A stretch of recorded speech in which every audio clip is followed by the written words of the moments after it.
Welcome back to Random Access. This is episode 2, and my name is Daddy Steve, and we're going to get right into the week's news in gaming. Starting right off, GameStop buyers to be announced mid-February. So in mid-February, they will announce a buyer. They've recently been shopping around for a buyer for quite some time, and now, most recently, they've potentially found a couple buyers. They're going to announce who their buyer will be. And it should be done, closed out by mid-February. But they have been having a lot of financial issues since at least June of last year, and it's actually been longer than that. But I think June of last year, when they really publicly went live with shopping for a buyer, there was buyers that were originally supposed to take and buy all the GameStops out, and then they backed out of the deal last minute. So hopefully we'll find out in mid-February what's the future for GameStop, if there is even a future, but we'll see. Stay tuned, because that is a very interesting development. Will the retailer stay alive in this more digital world? As everything goes more digital and there's less physical copies of everything, how does GameStop survive this environment? We'll find out soon enough. Next up on the news, Sony has sold over 91 million PS4s in 2018. And Switch has sold an astonishing 22.9 in just 2 years of the game's life cycle. Of the console's life cycle. So Sony has just crushed it this generation. It has been one amazing generation for PlayStation 4. When you compare it against PlayStation 3, they're like night and day difference. PlayStation 3 took a while to gain traction and really didn't find traction until the end of the gaming generation. And then coming into PS4, they knew they had to make a lot of changes. They really focus on exclusives for the PlayStation 4, and that has paid dividends for this organization. Microsoft has obviously been studying PlayStation and Sony because they've bought a lot of publishers. They've bought a lot of development companies in recent time, and it was announced at E3 all these developers that they had brought in-house. So they look poised to fight back in the next generation of consoles, but as it stands today, PlayStation 4 has run away with the competition and has dominated the market for everybody's gaming space. So if you're comparing PlayStation to Xbox, there is no competition. And it was so bad that Xbox actually stopped giving out their sales numbers. They don't disclose their numbers, but the best indicator of the Xbox ecosystem, and again, this is just Xbox Live, so it doesn't necessarily mean Xbox One, is that they have 59 million active Xbox Live users. And again, it's not the best indicator of what their sales are looking like, but it's close enough to tell you that Sony has more than doubled Xbox's sales, at least. I mean, this could be old Xboxes as well that are still in the Xbox Live ecosystem. So it's very astonishing to see how much Sony has thrived in this environment. So stay tuned for more. Maybe we'll find out more on Microsoft's number as time goes on. But it appears as though Microsoft does not want to compete with Sony this generation, and is understandably so because of how good Sony has done this year. AGDQ, which is Awesome Games Done Quick, has raised $466,000, and this was as January 8th. I'm sure that number has increased. They have done great fundraising year in, year out. Last year was a huge success for them, where they raised a record $2.2 million for charity. This year, they're off to a very good start. Again, this event goes until, I believe, until today, tomorrow. And they're already halfway to $1 million. So especially on the weekend Fridays, Saturday are the big grand finales, and they pull in a bunch there at the very end. But they're off to a very good start as of January 8th. The event started on January 6th, so they are looking to crush their record that they did last year, and they look to have a very promising start on that. So good luck, AGDQ. I know you guys can do it or get very close to what you raised last year. Next up in the news, Paradox Interactive publisher has acquired Prison Architect. If you guys are familiar with Prison Architect, it is a sim management type of game, similar to Zoo Tycoon and Roller Coaster Tycoon, where you build the structures around everything and then you manage it. It's one of those management sim type games, and this is in the setting of a prison. You bring in inmates, you have super max security. You manage your security guards, your warden, your maintenance folks. You manage the population of prison inmates, ensure that they don't fight each other and cause riots and uprisings. That game was acquired by Paradox Interactive, and they actually plan to develop new Architect games using the technology that they received from acquiring Prison Architect. Now, in the article that I read, it wasn't indicated on if this was purchased or anything like that. It just says that it was acquired from the developer. So we're not sure the details behind how this was acquired.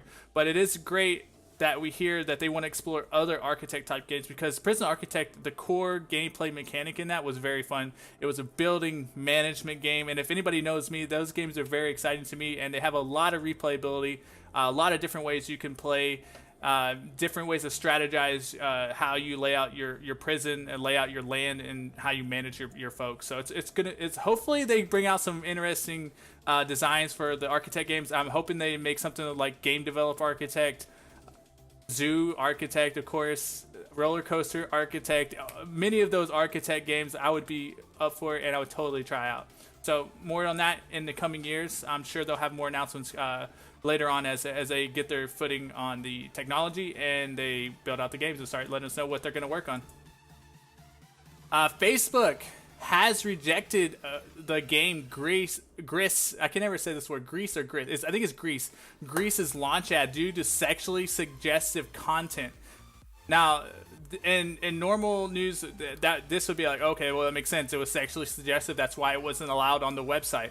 But I want to show you guys. I want to show you the ad, and you let me know if you think this is sexually suggestive, because to me, it looks like a huge overreach that Facebook did not address, and it looks like it has caused a big uproar of Greece. They've gotten a lot of publicity off of this, but looking at the video myself, I do not see anywhere where this is sexually suggestive. And you guys, you know what? Just watch the video, and you'll see what I'm talking about here.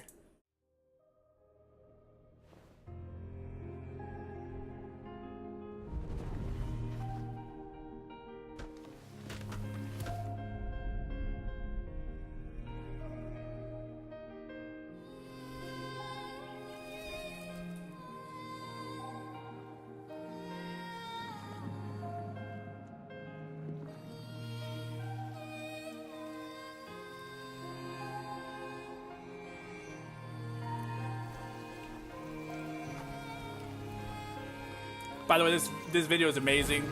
The music is amazing. The art style is amazing in this game. Published by Devolver Digital.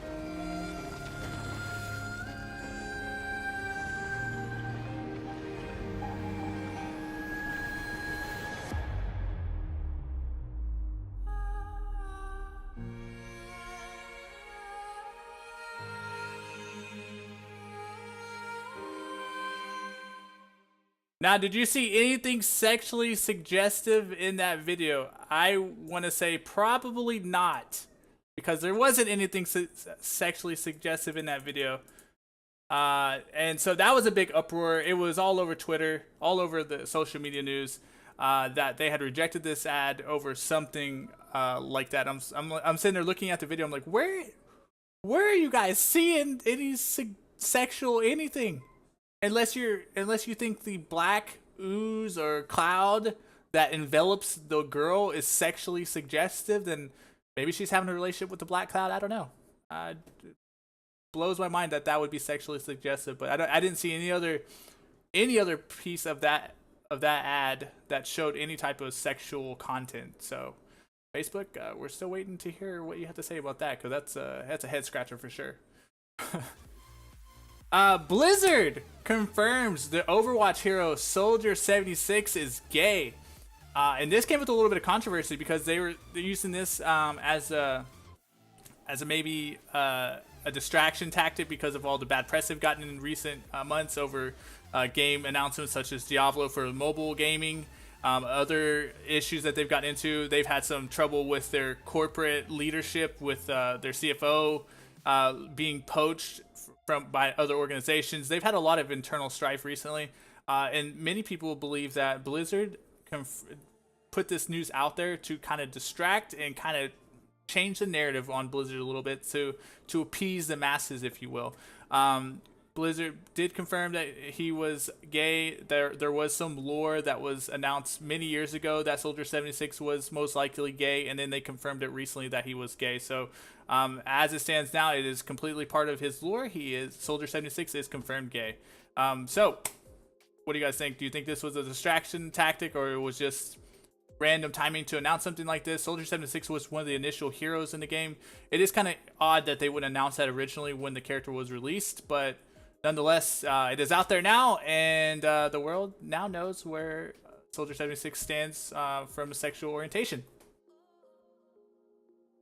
Next on our list here, we have the Humble Bundle Store, or the Humble Store, is now selling Switch games. This is a big deal because previously they would only sell PC games or PC software.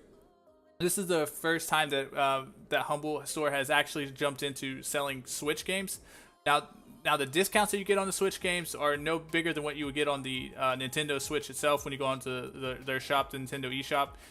The discounts aren't any different there. You're not going to get additional discounts by buying on the Humble Store, but the fact that you can buy it on the Humble Store is pretty cool. And also you can buy the online subscription. There's a Nintendo Switch online subscription, and you can also purchase that subscription service through the Humble Store. So just another avenue for you to purchase your games and your online sub for your Switch. So definitely very interesting to see where they go with this. First time they've actually done this, because again, Humble has always focused on PC specifically. So that was definitely worth mentioning, and definitely makes you wonder where they're going to go with this next. Are they going to get additional discounts on the games? Is it going to be a benefit to buy the games through the Humble Store versus the Nintendo eShop? That is yet to be determined, but stay tuned. We'll find out soon enough, I'm sure.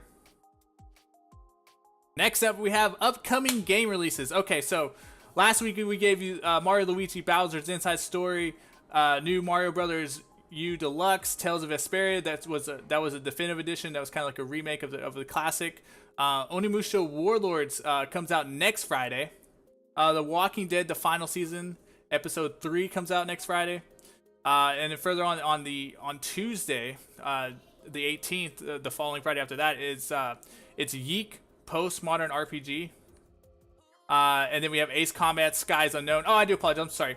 January 15th is Tuesday. I apologize. Yeah. So Onimusha Warlords and The Walking Dead come out on Tuesday, and then the following Friday is Yeek, a Postmodern RPG.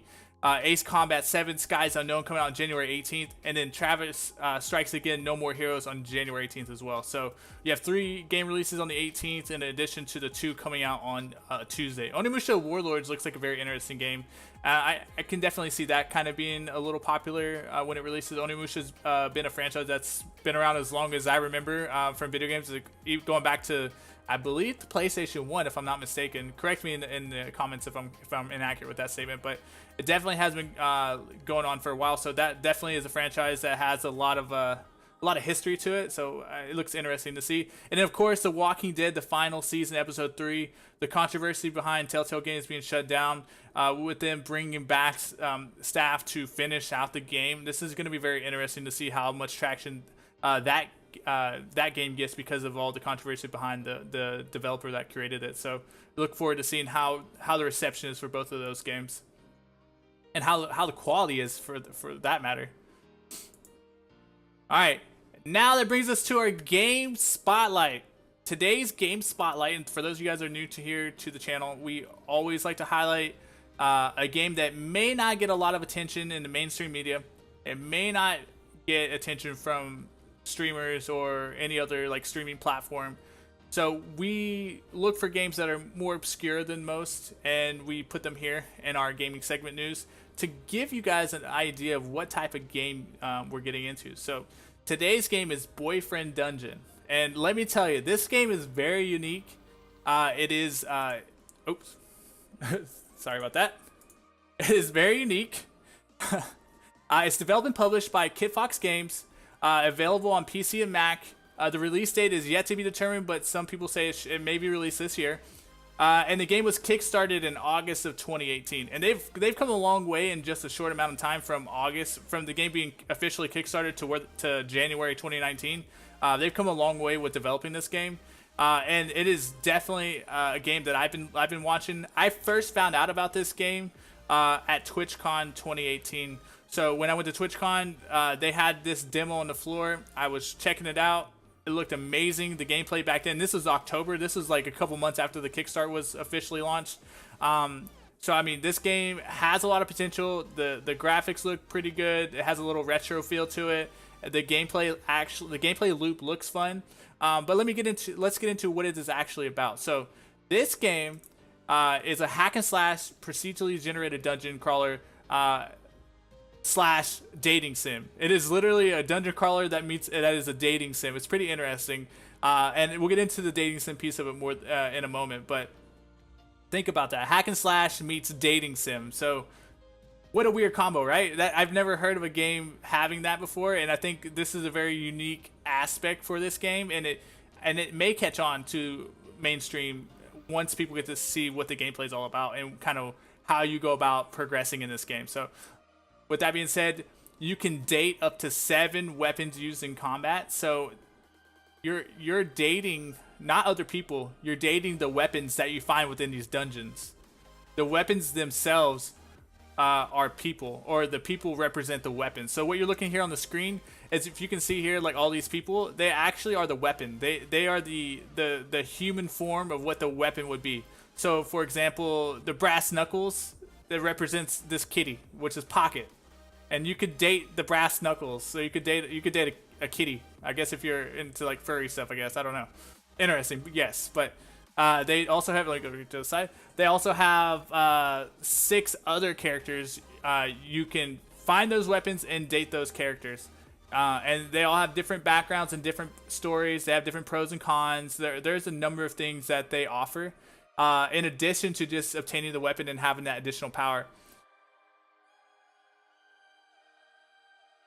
The next thing you can do with this, you can take them out on dates. When you take them out on dates, you uncover their background story. You uncover what their aspirations are, what they fear, and then you obviously can level them up and improve their skills in combat. So the main core game is obviously the dungeon crawling piece of it. You're going into these dungeons, you're fighting these monsters, you have these skills that you can level up, and you can improve the weapon and get stronger. And as you go into the dungeon, you can find additional weapons that you can use. And then these are all the different weapons that you can find while you're in the dungeon. And I'm assuming that as the game ages, as the game has been out for a while, they'll add additional content to where you can get additional weapons and date additional characters, which would be pretty cool. So that's going to happen next. And then you can take your weapon babes on romantic outings like a club or a beach. So it's really interesting that you can take your freaking weapon out on dates. Like, you're dating a sword, you're dating a brass knuckle. Like, it's so weird. It is very odd and interesting that it's like this. So let me show you a video real quick on how this looks, at least from the dungeon crawling aspect of it. So give me 1 second. I'll switch over and show you the video real quick.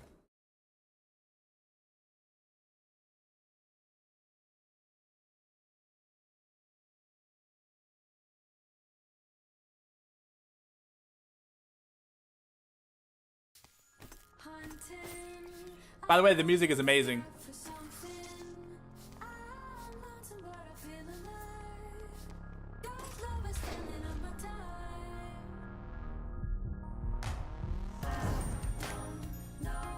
So good.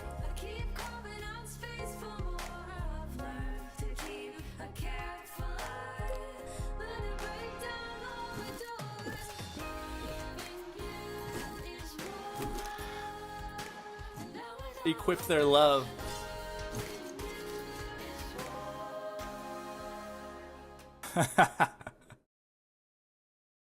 And that is Boyfriend Dungeon, guys. Boyfriend Dungeon. In case you're wondering what that is.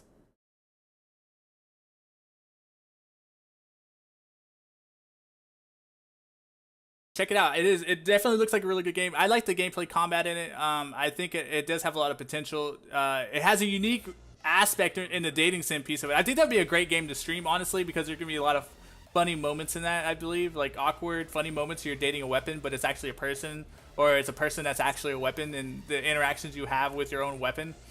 Really interesting. Interesting. I mean, it reminds me of like someone dating their, or like having a relationship with their car. Like a lot of guys, I used to be like this back in the day, have a really like close bond to their car. And although a car is an inanimate object, people like love their car. They talk to their car. They name their car. They take extra good care of their car, like it is a person. And it just reminds me of that kind of relationship that people have. And it's just funny to me that they made it as in your weapon is your best friend or your boyfriend or girlfriend. And yeah, it makes sense. It makes sense because when you're fighting in a dungeon, what is the most cherished thing that you have? It's the weapon that you're using to fight all these monsters and bad guys. So it makes a lot of sense. So I definitely will be checking that game out. I think it'll be a great game on our random game Wednesdays. So stay tuned. We will definitely be streaming that. Moving right along though, we have our upcoming events in January. Again, we've already went over this list previously, but I just wanted to give you guys a reminder if you haven't seen already. Awesome Games Done Quick is going from January 6th to January 12th. The International Consumer Electronics Show is wrapping up today. Today was the last day, January 11th.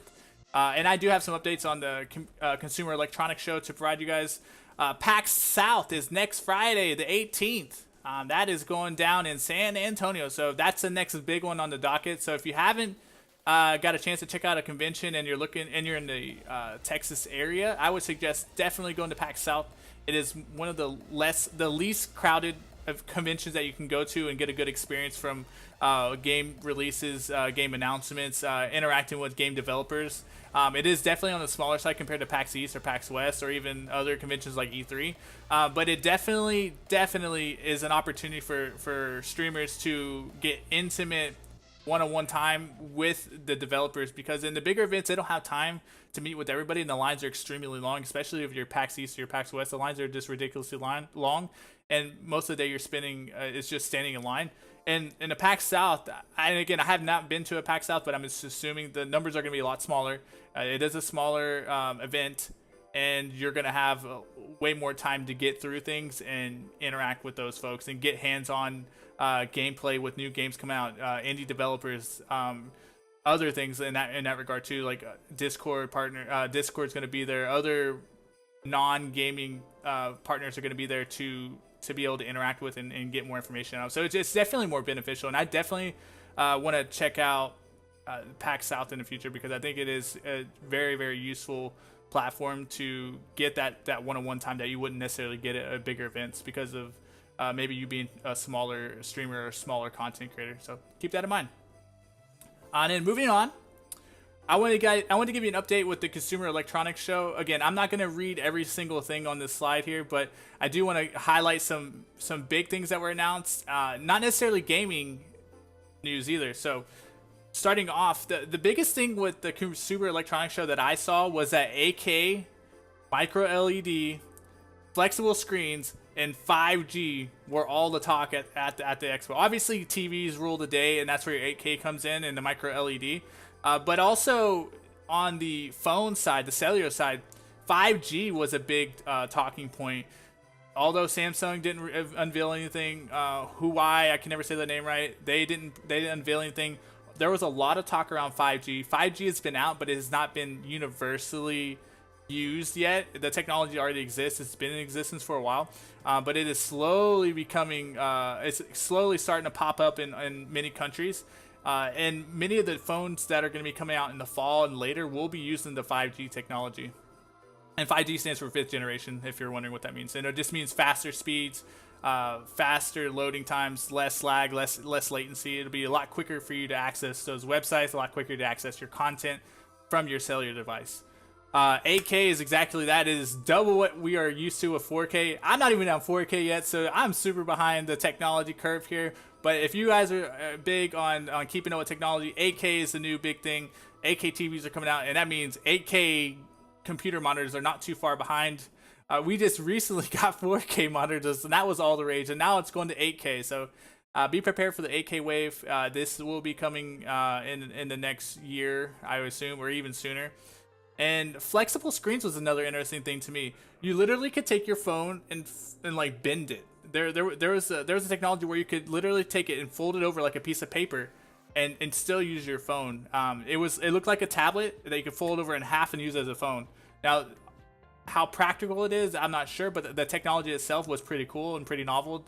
To have a flexible phone like that to where it wouldn't break and it was actually still pretty usable and everything was very clear and it looked nice. It just looked really weird. Like, the design wasn't the best, but the display of the technology being used was very, very interesting, very cool to see. A big thing for streamers, streamers and content creators, my apologies. Elgato released 4 new products, or 4 new announcements about products. The Screen Link, the Key Light, the Thunderbolt 3 Pro Dock, and the Stream Deck SDK. So basically, your screen link from your phone, you can now stream mobile games to your computer very easily using the screen link. Makes them way faster than the old way of having to do it through OBS. There's a key light now. In my opinion, a little bit overpriced, but Elgato does make premium quality merchandise. So those lights are $200 each, and I bet you they will be worth the $200 and craftsmanship that was used to create them. So to be determined. I'm curious on how great those lights are compared to your regular light that you can buy on Amazon for $25, but we'll see what happens. Thunderbolt 3 Pro dock, and that's basically for your Mac users. And then your Stream Deck SDK is basically making it to where developers can make apps for your Stream Deck to make it more interactive, to make additional things that maybe you haven't thought about, and just really make your Stream Deck more robust than what it already is today. They are going an extra mile with the Stream Deck. So if you don't have a Stream Deck and you do content creation, definitely look into getting a Stream Deck. That thing, I'm still learning how to use it. I just recently purchased one, and I believe the potential with the Stream Deck is amazing. And the additional things that they have on the docket to enhance the Stream Deck potential is even more ridiculous. So definitely check it out. It will be worth your time if you are a content creator. Next up, I want to discuss NVIDIA and AMD. They announced their new graphics cards. NVIDIA announced the RTX 2060, which is better than the 1070 Ti. And AMD announced the Radeon 7 third generation CPUs. So obviously they are beefing with each other, announcing these things. NVIDIA was mocking AMD's presentation during the CES announcement. And it seems like AMD is definitely trying to compete with these guys. They haven't really been a competitor in recent years, but because of the price of the NVIDIA graphics cards, AMD has saw an opportunity to where they can provide maybe not the highest quality or maybe not the highest speed graphics cards, but for the amount of dollars you're putting into the graphics card, they can provide you a bang for your buck. Versus where you're purchasing maybe a very expensive RTX graphics card that may not give you additional boosts over your 1080 Ti. So AMD is definitely trying to fill a niche of conscious consumer that may have a smaller budget than someone buying an RTX. That's me. And they are definitely appealing to that audience. And the more AMD makes their product more affordable, the more it makes me feel that they will start gaining more share in the market just because of the price points being there. And the price point per performance level being there. So definitely worth checking out AMD, guys. The Radeon 7 looks very interesting. I'm curious to see how it runs. And it was like only $350, I believe. I have to go back and look at the price on it, but the pricing on it was very, very affordable as compared to the top of the line RTX. And again, the Radeon 7, does it compare with the top of the line RTX? Maybe not. It doesn't have ray tracing, but how many games currently have ray tracing? I mean, that's something else to be determined. There are a number of things that it does not have, but right now, as it stands today, those additional features that NVIDIA is touting that AMD doesn't have are not impactful to today's consumer and may not be necessary. So just think about that. If you're trying to future-proof your builds and make sure that you're not outdated very quickly, then maybe RTX is what you're looking for and you have the extra income to spend, then definitely makes sense. But if you're just looking for something that can perform well and do things at 1080 60 FPS and with a breeze and look amazing, then definitely check out the Radeon 7. That may be something you might want to look into. Additionally, Google Assistant interpreter mode has been announced, and this is probably like my favorite announcement of the entire convention. It literally interprets live conversation. So, for example, I go to Mexico with my wife sometimes, and everybody there speaks Spanish, and I don't speak a word of Spanish. I understand a little bit of Spanish, but when they start talking really fast, I have no idea what everybody's saying. With Google Assistant interpreter mode, I could literally take the device. It'll be on mobile eventually, they said.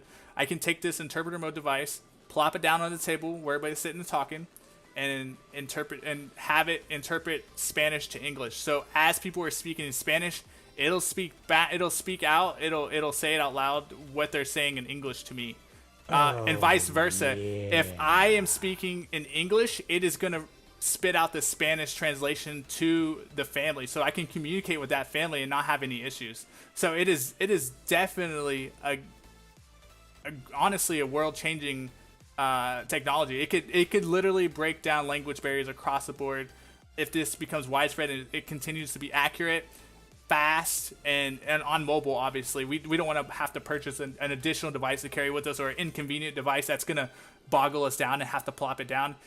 There's been talk about having the earbuds. I know there are other technologies out there that have earbuds, so where it'll interpret real time for you what they're saying. But this is taking a step further and actually interpreting what you say back, so you can have a back and forth conversation with this person. The example they provided during the convention was somebody speaking in German. The guy at the desk, he was trying to check into a hotel. The guy at the desk didn't speak German; he only spoke English. They were conversing with one another using their native languages and able to book a hotel using the application, using this interpreter mode. It was really cool. I thought it was amazing. Probably my favorite announcement from the whole thing. The last announcement, which I thought was pretty interesting, was Hyundai announcing the walking car concept vehicle, like literally a walking car. This car, the wheels like pulled. It looked like a transformer almost. It like the wheels pop up, and it walks. It walks. It was so weird. It was so weird to see the concept vehicle and the wheels, how they are wheels and they end up turning into legs at the end of the day. So it was very interesting to see that. Hyundai said that they will use these vehicles in emergency situations where the roads or environments are very harsh, and wheels obviously are not going to get you there. So you could traverse like really rough terrain or hard to reach places with these walking vehicles. Obviously, it's a concept car, so we know that this may never see the light of day. But the fact that they're thinking about this and they're publicly displaying something like this is very promising for the future. I thought that was a really interesting concept that they announced at the event. So that is all we have from CES. I believe that ends. Oh, we have one little more. That is all we have for CES. There was a lot more announcements there. A lot of TV announcements. There was home maintenance devices. There were a number of different things announced there that I could literally spend the entire time speaking about those. But I just want to give you a few highlights. But yeah, definitely check out the news highlights for CES. Today was the last day. There may be additional announcements that I did not catch here. But stay tuned. Technology, the 5G revolution is coming, and that's going to be a big game changer for mobile devices. In addition to like flexible screens, 8K, that'll end up impacting your monitors for computers down the line, because obviously anything that TVs do, they're going to try to cram it into a monitor and sell you those same aspects in a gaming monitor. So that's definitely coming down the pike, if not already here. And then moving right along, we're going to get into our January free games. I didn't put this on our first episode, but I just want to make sure everybody's aware.